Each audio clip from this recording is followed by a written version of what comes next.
हरियाणा की हर अपडेट के लिए बेल आइकन दबाएं और सब्सक्राइब करें STV हरियाणा न्यूज। बड़ौदा विधानसभा उपचुनाव के लिए चुनाव प्रचार थम गया है। आखिरी दिन राजनीतिक दिग्गजों ने अपने प्रत्याशी के लिए जमकर चुनाव प्रचार किया और लोगों से अपने पक्ष में वोट की अपील की। मैदान में डटे तमाम प्रत्याशियों के चुनाव कार्यालयों पर शाम ढलने के साथ ही मतदान की तैयारियां तेज हो गई। बता दें 3 नवंबर को बड़ौदा में उपचुनाव के लिए मतदान होने हैं और 10 नवंबर को उपचुनाव का रिजल्ट आ जाएगा। रविवार को प्रचार का अंतिम दिन होने की वजह से सभी राजनीतिक दल अपनी पूरी ताकत मतदाताओं को रिझाने में लगा है।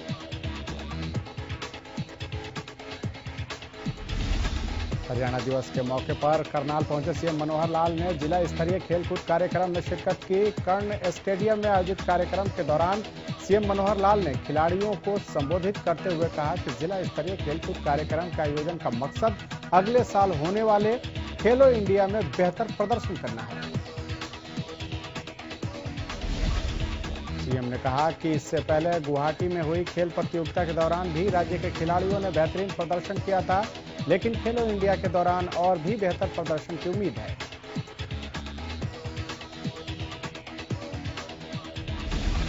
रविवार को मुख्यमंत्री मनोहर लाल ने करनाल में नगर निगम के 40 टिप्पर और 2 क्रेन को हरी झंडी दिखाकर रवाना किया। इस दौरान मुख्यमंत्री ने बताया कि शहर भर के 40 वार्डों को साफ सफाई के लिए गाड़ियों की जरूरत थी, जो कूड़ा उठाने में दिक्कत आती थी, वो अब दूर हो गई। शहर के वार्डों का कूड़ा अब टिप्पर उठाएंगे और सफाई का काम भी जल्दी होगा और कर्मचारियों को सुविधा मिलेगी। इसके अलावा सीएम ने करनाल के सेक्टर 12 लघु सचिवालय में 288 पंचायतों को वाईफाई की सुविधा प्रदान की। हरियाणा दिवस के अवसर पर महामहिम राज्यपाल सत्यदेव नारायण आर्य ने प्रदेशवासियों को हार्दिक शुभकामनाएं एवं बधाई दी। उन्होंने अपने बधाई संदेश में कहा कि प्रदेशवासियों को के कठोर परिश्रम और सहयोग की वजह से हरियाणा कई मामलों में देश में नंबर 1 पर है।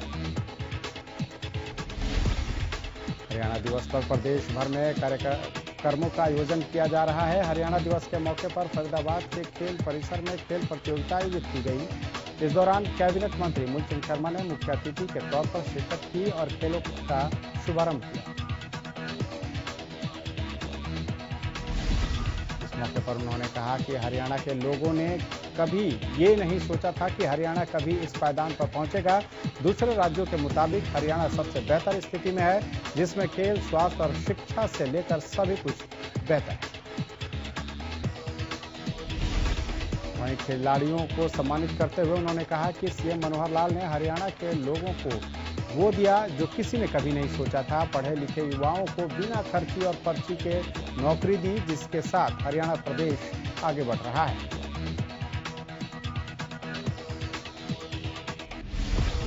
रेवाड़ी के राव तुलाराम स्टेडियम में 55वां हरियाणा दिवस धूमधाम से मनाया गया। कार्यक्रम में सहकारिता मंत्री ने डॉक्टर बनवारी लाल भी उपस्थित हुए। बतौर मुख्य अतिथि शिरकत की उन्होंने बनवारी लाल प्रदेश के मुख्यमंत्री मनोहर लाल के कुशल नेतृत्व में हरियाणा के चहुमुखी विकास का श्रेय हरियाणा की जनता को देते हुए प्रदेशवासियों को हरियाणा दिवस की शुभकामनाएं। सहकारिता मंत्री ने कहा कि 54 साल पहले जब हरियाणा को राज्य का दर्जा मिला था तो एक पिछड़ा हुआ इलाका माना जाता था, लेकिन पिछले 54 सालों में हरियाणा ने चहुमुखी विकास किया है। बनवारी लाल ने कहा कि रेवाड़ी में जल्द ही एम्स बनेगा, जिसका फायदा हरियाणा को नहीं बल्कि साथ लगते राजस्थान को भी मिलेगा। वाल्मीकि जयंती पर वाल्मीकि चौक स्थित मंदिर में रात्रि जागरण का आयोजन किया गया। कार्यक्रम में बतौर मुख्य अतिथि श्री बाबा तारा कुटिया के मुख्य सेवक गोविंद कांडा ने शिरकत की।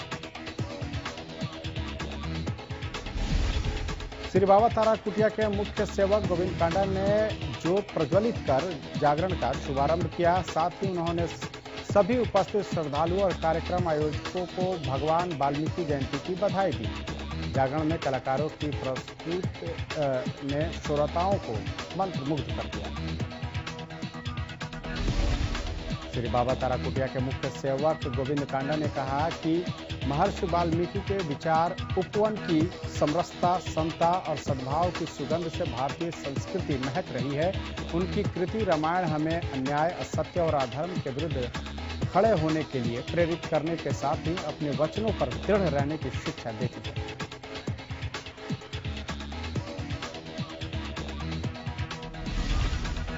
गोविंद कांडा ने कहा कि महर्षि वाल्मीकि असाधारण व्यक्तित्व के धनी थे। उनका जन्म अश्विन मास के शुक्ल पक्ष के पूर्णिमा को हुआ था। महर्षि वाल्मीकि विद्वान थे जिन पर सभी देवी देवताओं की कृपा है। हरियाणा दिवस के 55वें स्थापना दिवस और राष्ट्रीय एकता दिवस पर पंचकुला में जिला स्तरीय समारोह का आयोजन किया गया।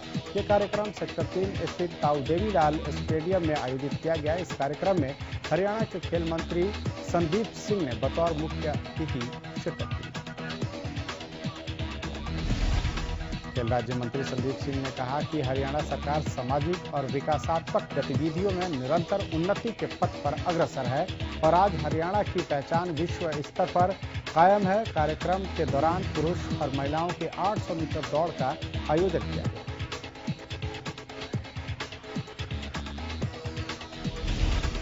हरियाणा मेडिकल काउंसिल की तरफ से अंबाला में कोरोना योद्धाओं को सम्मानित करने के लिए कार्यक्रम का आयोजन किया गया। कार्यक्रम में प्रदेश भर के स्वास्थ्य मंत्री अनिल विज ने बतौर मुख्य अतिथि शिरकत की। कार्यक्रम की शुरुआत कोरोना महामारी में ड्यूटी के दौरान जान गंवाने वाले डॉक्टरों को याद करके किया गया। इस दौरान विज ने मंच से कोरोना योद्धाओं को सैल्यूट भी किया।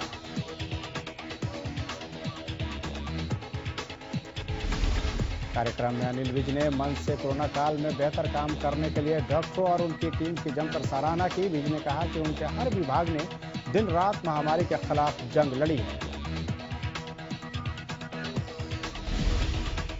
गृह मंत्री अनिल विज ने मुख्यमंत्री योगी आदित्यनाथ के बयान का समर्थन किया है। अनिल विज ने सीधे शब्दों में इस बात की ओर इशारा कर दिया कि हरियाणा भी लव जिहाद के खिलाफ कानून बनाने पर विचार कर रहा है। बता दें कि फरीदाबाद में हुए निकिता हत्याकांड के बाद देश में लव जिहाद के खिलाफ एक बार फिर आवाज उठने लगी है और इसे लेकर उत्तर प्रदेश के मुख्यमंत्री योगी आदित्यनाथ ने बड़ा बयान दिया है, जिसके बाद अब हरियाणा के गृह मंत्री अनिल विज भी योगी आदित्यनाथ के बयान पर सहमति जताते हुए नजर आ रहे हैं। गृह मंत्री अनिल विज ने कहा कि लव जिहाद पर रोक लगाना लाजमी हो गया है। विज ने यहां बड़ी जानकारी देते हुए बताया कि हरियाणा सरकार भी लव जिहाद के खिलाफ कानून बनाने पर विचार कर रही है।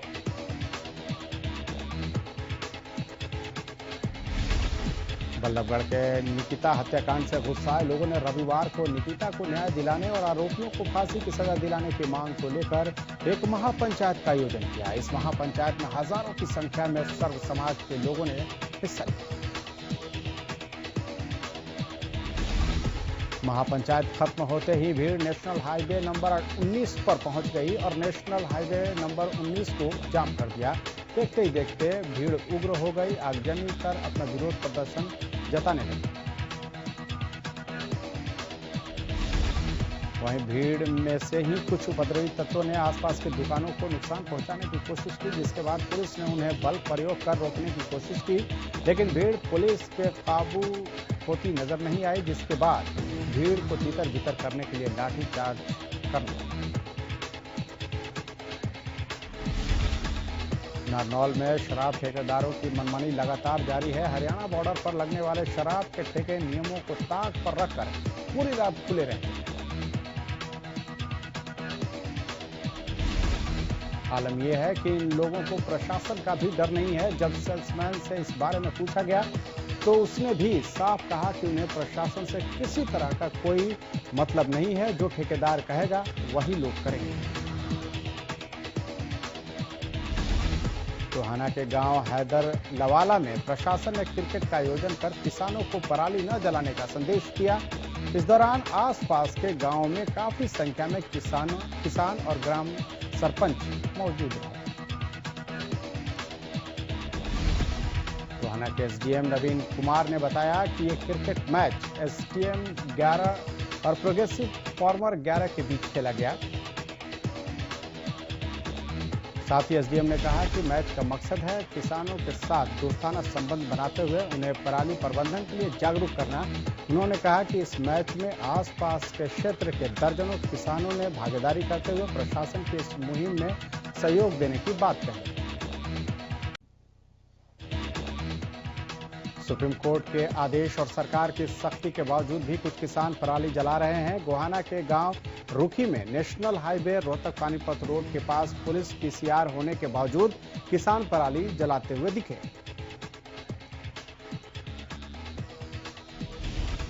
पूरे मामले को लेकर सहायक कृषि अभियंता नवीन हुड्डा ने बताया कि किसानों द्वारा धान की पराली जलाने को लेकर पाबंदी लगाई गई है। जो भी किसान धान की पराली जलाता है उसके खिलाफ कार्रवाई की जाती है। वहीं डॉक्टरों का कहना है कि प्रदूषण बढ़ने से कोरोना के मरीजों की संख्या बढ़ने का अंदेशा है। लोगों से अपील की जा रही है कि पराली न जलाएं। वहीं किसानों का कहना है कि पराली से प्रदूषण नहीं फैलता है, बल्कि वाहनों और फैक्ट्रियों के धुएं से प्रदूषण फैलता है।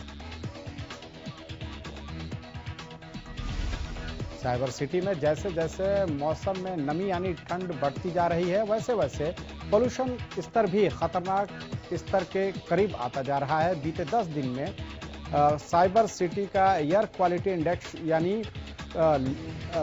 जो ये क्यू लेवल है वो 350 से 400 के आंकड़े को पार कर चला है।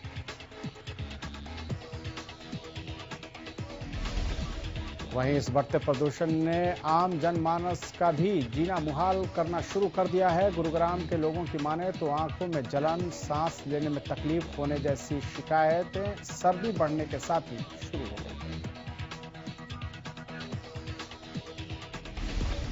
उधर बढ़ते प्रदूषण को लेकर जिला प्रदूषण अधिकारी ने द्वारिका एक्सप्रेसवे बनाने वाली कंस्ट्रक्शन कंपनी पर 5 लाख का जुर्माना ठोक बड़ी कार्रवाई को अंजाम दिया।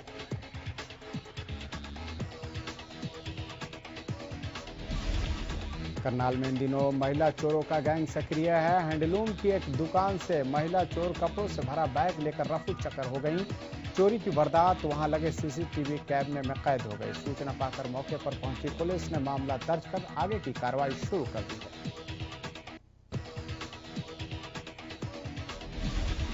सोनीपत की सीआईए एक पुलिस को बड़ी सफलता हाथ लगी। पुलिस ने लूट की वारदातों को अंजाम देने वाले गिरोह के 7 सदस्यों को गिरफ्तार किया है।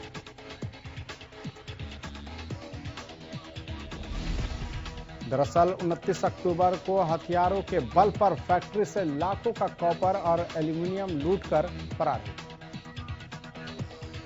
पुलिस ने सभी आरोपियों को अदालत में पेश कर 7 दिनों के पुलिस रिमांड पर लिया ताकि इनसे लूटे गए सामान को बरामद किया जा सके।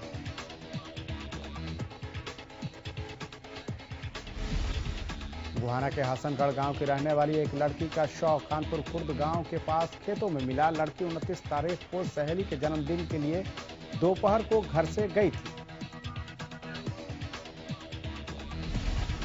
परिजनों का आरोप है कि एक श्याम नाम के लड़के ने लड़की का अपहरण कर अपने साथियों के साथ मिलकर गैंगरेप के बाद हत्या की है।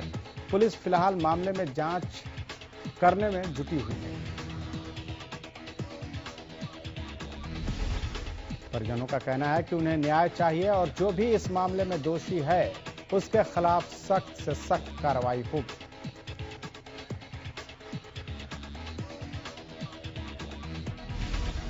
गोहाना के रबड़ा गांव में 2 गुटों में झगड़ा होने की वजह से फायरिंग का मामला सामने आया है, जिसमें एक युवक की गोली लगने से मौके पर ही मौत हुई है, जबकि 3 लोग घायल हो गए।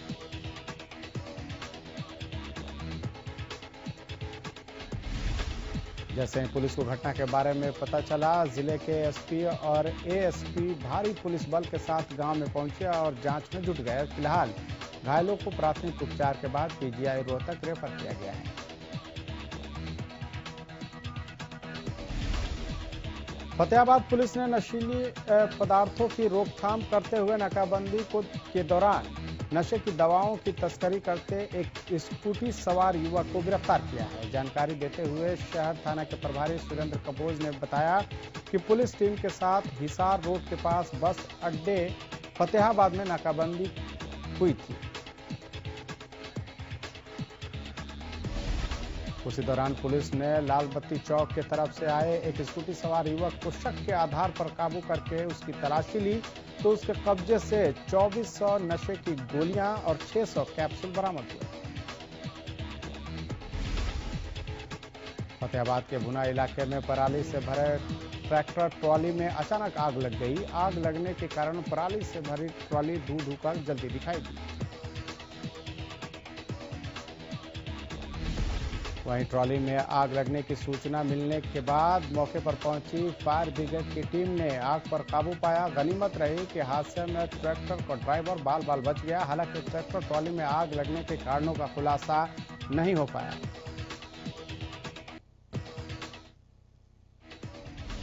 फटाफट हरियाणा में बस इतना ही। नमस्कार।